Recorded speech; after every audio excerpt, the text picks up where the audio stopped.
സ്തോത്രം. എല്ലാവരും മുരവിട്ടോണം. സ്തോത്രം. യേശു എനിക്ക് കാര്യം സാധിപ്പിക്കും. അവൻ്റെ പൈതലായ ഞാൻ എഴുന്നേറ്റ് പണിയും. സ്തോത്രം. സാധിപ്പിക്കണം എന്നൊന്നും പറയരുത് കേട്ടോ. പ്രാർത്ഥിക്കുമ്പോൾ കറക്റ്റ് പദം ഉപയോഗിക്കണം. സാധിപ്പിക്കും കേട്ടോ.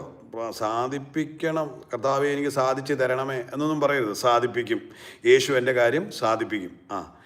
ചിലരുണ്ട് ഈ നമ്മൾ പറയുന്ന വാക്ക് പിന്നെയും കൂടെ ഒന്ന് വളച്ചെടുത്തങ്ങ് വെക്കും. അവർക്ക് ഇച്ചിരി കൂടെ യാചന ആവശ്യമാണ്. അപ്പോൾ അവർ സാധിപ്പിക്കണേ നേ എന്ന് വെക്കും. നേ വെക്കരുതൊന്നും ചെയ്യരുത്. സാധിപ്പിക്കും. പിന്നെ ദൈവവചനം പറയുന്ന ഉറപ്പോടെ പറയണം, പ്രാഗൽഭ്യത്തോടെ പറയണം, ധൈര്യത്തോടെ പറയണം.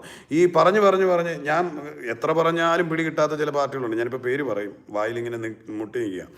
ആ പറയുന്ന വാക്യം പറയത്തില്ല, യാചന ഇട്ടേ പറയത്തുള്ളൂ. അതിനകത്തോട്ട് ആ പറഞ്ഞ പദത്തിനകത്ത് പറഞ്ഞ പദം കംപ്ലീഷനാണ്. പറഞ്ഞ പദം വാഗ്ദത്തം കംപ്ലീഷൻ. കംപ്ലീറ്റ് ചെയ്യപ്പെട്ട വചനത്തെ വീണ്ടും ഒന്നുകൂടെ ഒരു യാചനയിലോട്ട് ചാലിച്ച് ചേർത്തേ പറയത്തുള്ളൂ. അത് ബലഹീനത, അതാ പരാജയം. ഇങ്ങനെ തന്നെ പറയണം.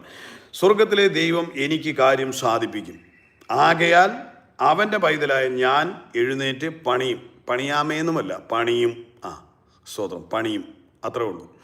അപ്പോൾ സ്വർഗത്തിലെ എൻ്റെ യേശു എൻ്റെ കാര്യം സാധിപ്പിക്കും. അത്രേ പറയുള്ളൂ. ഉറപ്പോടെ പറഞ്ഞാണ്. ഏത് വിഷയത്തിന് മുമ്പിലാണെങ്കിലും, ഏത് കോടതിയിലാണെങ്കിലും, ഏത് ബാങ്കിലാണെങ്കിലും, ഏത് വിഷയങ്ങളുടെ നടുവിലാണെങ്കിലും, ആ ശത്രുവിൻ്റെ മുമ്പിലാണെങ്കിലും നീ അവിടെ വന്ന് പറയണം, ചുമ്മാ ചിരിച്ചോണ്ട് പറയണം, യേശു എൻ്റെ കാര്യം സാധിപ്പിച്ചു തരും. ആമേൻ. അത് പറഞ്ഞ് നീ ധൈര്യമായിട്ട് മുൻപോട്ട് പോകണം. ദൈവത്തിന് മഹത്വം. കർത്താവ് അനുഗ്രഹിക്കട്ടെ. ഇനി നല്ല അനുഗ്രഹീതമായി